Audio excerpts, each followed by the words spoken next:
اللہ تعالیٰ نے جو قرآن میں ایک چیز مینشن کی ہے کہ فَاذْكُرُونِی أَذْكُرُکُم، تم مجھے یاد کرو گے تو میں تمہارا ذکر کروں گا، میں تمہیں یاد کروں گا.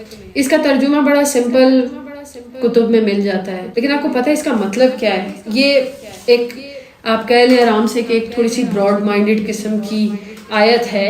اگر تھوڑا سا بندہ جسے آپ کہہ سکتے ہیں کہ تالاب کا مینڈک نہ ہو، وہ وہاں سے نکل کر اگر کسی چیز کو سوچنا چاہے تو اس آیت میں آپ کی پوری زندگی منحصر ہے، آپ کی پوری زندگی کا ایک جواب ہے. اللہ تعالیٰ کہتے ہیں کہ تم مجھے یاد رکھو تو میں تمہارا ذکر کروں. اللہ کو یاد رکھنا کیا ہے؟ اللہ کو یاد رکھنا یہ ہے کہ آپ کا 24 گھنٹے چھوٹے چھوٹے کاموں میں، آپ کی چھوٹی چھوٹی چیزوں میں آپ کی میموری جو ہے، آپ کا جو دماغ ہے وہ کنیکٹڈ ہو اللہ تعالیٰ کے ساتھ. خود تو کبھی بھی کچھ نہیں کر سکتا اگر اللہ اس کو ابیلٹی نہ دے.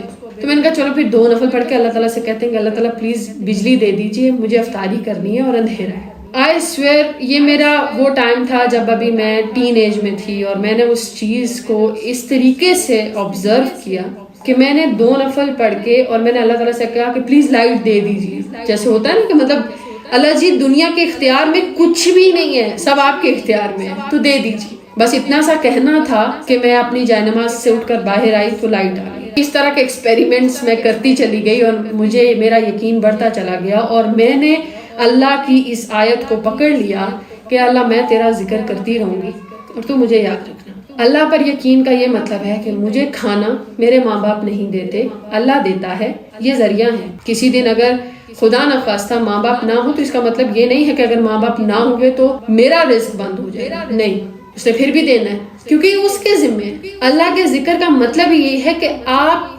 جانے میں انجانے میں، سوئے ہوئے جاگے ہوئے، آپ کو یہ پتا ہو سب کچھ اللہ کی مرضی سے چل رہا ہے، سب کچھ اللہ کی مرضی سے چل رہا ہے. یہ ہوتا ہے اللہ کا ذکر. پھر بدلے میں اللہ تعالیٰ آپ کو خوب یاد رکھیں گے.